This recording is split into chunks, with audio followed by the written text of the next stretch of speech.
মালদা মেডিকেলের অধ্যক্ষ সুপারকে ঘেরাও করে অবস্থান বিক্ষোভ জুনিয়র ডাক্তারদের।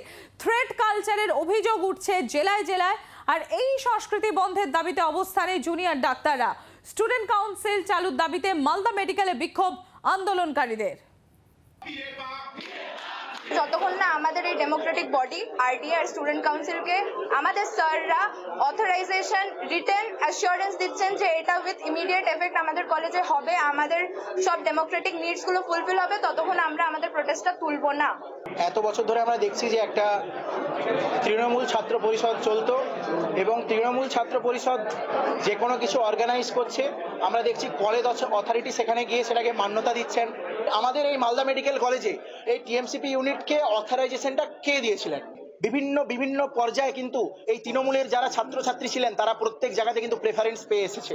যদি কেউ এর বিরুদ্ধে কথা বলতে যায় তাকে কিন্তু ফেল করানো হয়েছে, তাকে কিন্তু মার খেতে হয়েছে। আমরা চাইছি একটি গণতান্ত্রিক স্টুডেন্ট কাউন্সিল। আমরা চাইছি আমাদের কলেজ অথরিটি আমাদের এই অ্যাপলিটিক্যাল অরাজনৈতিক স্টুডেন্ট কাউন্সিলটিকে অ্যাপ্রুভাল দিক, এটুকুই আমাদের দাবি।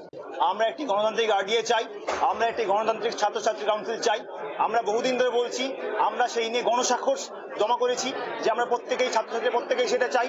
আমরা কর্তৃপক্ষের কাছে আসলাম যে কর্তৃপক্ষ যেন আজকে আমাদের দাবিকে, আমাদের এই ন্যায্য দাবিকে তারা মান্যতা দেন, কিন্তু তারা সেই মান্যতা দিচ্ছেন না।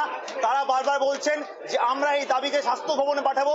আমরা জানি যে স্বাস্থ্য ভবন একটা দুর্নীতি হাতুর ঘর, সেখানে যে দাবি যায় সেটা কফিনে জমা হয়ে যায়। আপনারা আমাদের তরফ থেকে সেই ন্যূনতম মানদণ্ডটা দিন যে হ্যাঁ আপনারা আমাদের এই দাবির সঙ্গে একমত, যে আমরা একটি গণতান্ত্রিক স্টুডেন্ট কাউন্সিল চাইছি, একটি গণতান্ত্রিক আরটিআই চাইছি, এবং আপনারাও সেটা চাইছেন। সেই মানদণ্ডটুকু আমাদের দিন, আমরা সেইটুকুই আজকে চাইতে এসেছি। আজকে আমাদের কর্মসূচি এটাই যে যতক্ষণ না আমরা এই লিখিত মান্যতাটুকু পাচ্ছি আমরা এখান থেকে উঠবো না।